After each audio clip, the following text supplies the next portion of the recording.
Available now. Link below.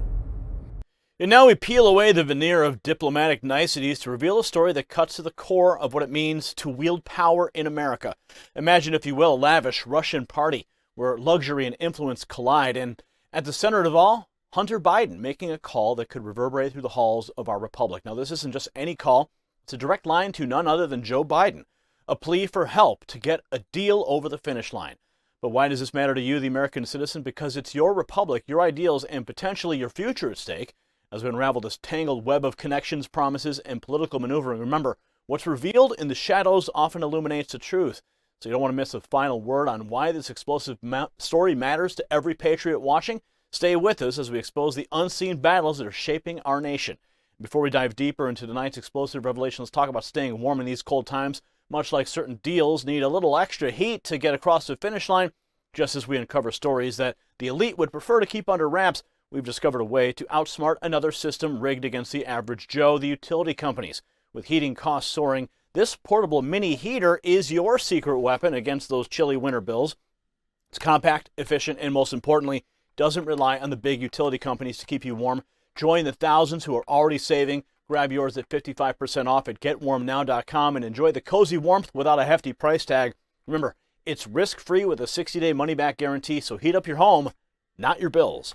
Now, in today's report, we're peeling back the curtain on a saga that encapsulates the very essence of why transparency, integrity, and accountability are paramount in our republic. The heart of this narrative is Hunter Biden, a name that has repeatedly surfaced in conversations about the interplay between business dealings and political influence. But the story isn't just about Hunter, it's about the broader implications of his actions on our nation's governance and ethical standards. The spotlight today shines brightly on a particular incident that reads like a chapter from a geopolitical thriller, yet unfortunately it's all too real. We're talking about a phone call that Biden allegedly made to his father, Joe Biden, from a lavish Russian party, an act that raises profound questions about the intertwining of personal gain and political leverage. Now imagine the scene, a high-end gathering where the clink of fine china and the murmur of influential voices set the backdrop, and Hunter, amidst the opulence, decides to make a call, not just any call, but one to his father, and at the time he was the Vice President of the United States. The purpose? Well, to ask for assistance in pushing a deal over the finish line. Now, it wasn't a familial exchange, it was a calculated move leveraging the Biden name and political clout for personal advantage. Now, this incident, detailed by Jason Galanis, a former associate embroiled in his legal troubles, offers a window into the murky world of influence peddling. Now, his testimony, provided from the confines of his cell, paints a vivid picture of Hunter's role in their business ventures. The value Hunter brought was clear: access to his father and the influence that came with the Biden name. And Hunter Biden recently testified before Congress over these allegations and more. Take a look.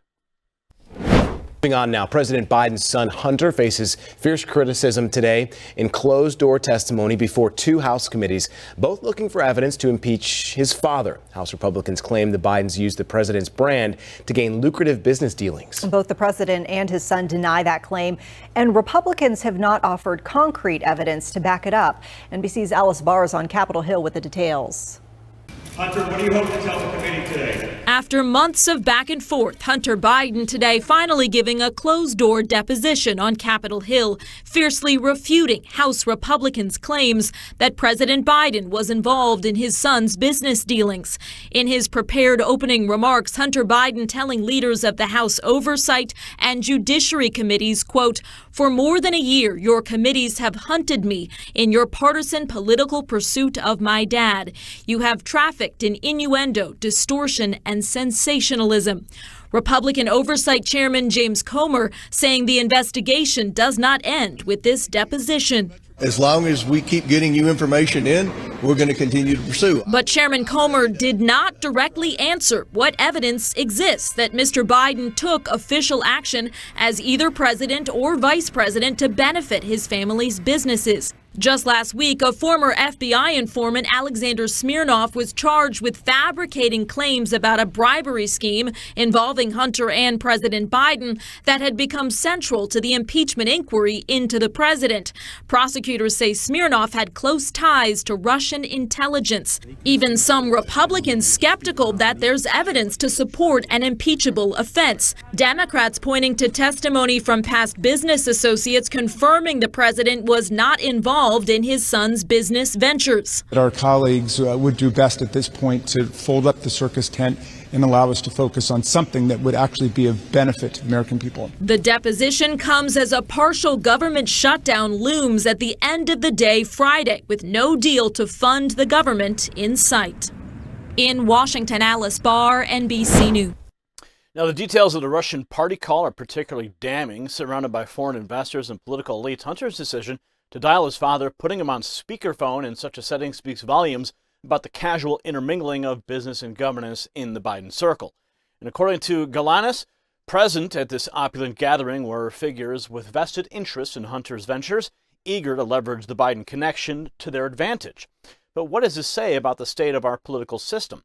If the allegations are true, it underscores a troubling reality where personal and political spheres become indistinguishably merged.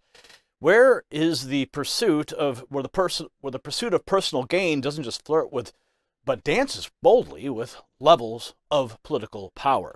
So as we delve deeper into the story, it's crucial to remain vigilant about the broader implications. It's not just about one individual's actions, but about the integrity of our political institutions and the trust we place in them. The American public deserves clarity and honesty from those leaders and those around them. The allegations against Hunter Biden, the involvement of his father, they demand a thorough and unbiased investigation. Now, it's the duty of Congress to pursue these allegations with the seriousness that they warrant. The American people are owed answers, not as a matter of partisan bickering, but as a fundamental aspect of our democratic accountability. The situation challenges us to reflect on the standards we expect from those in our highest offices of our republic. So this report serves as a reminder of the ongoing need for transparency and accountability in our political system. The alleged actions of Hunter Biden, particularly the call made during the Lavish Russian party, should concern all of us, not just because of the political affiliations involved, but because of what it represents in the broader context of our nation's values and ethical standards. If you got value from this report, tap subscribe. My final thought is next. In our journey through this intricate tale of privilege, power, and politics, we've uncovered more than just the details of a controversial phone call made by Hunter Biden. We've laid bare the vulnerabilities in our system of governance where personal gain threatens to overshadow public duty. Now, the story transcends Hunter himself, casting a long shadow over the ethical landscape of our political elites. It's a poignant reminder that the foundations of our republic are safeguarded not by the inherent virtue of those in power, but by the vigilance and demands for accountability from its people.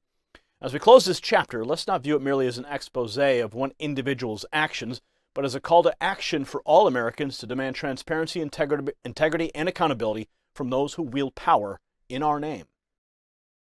Congratulations, you made it to the end of the video. Now keep up your quest for truth with this next news report. And if you found our channel enlightening, join the millions who agree with you.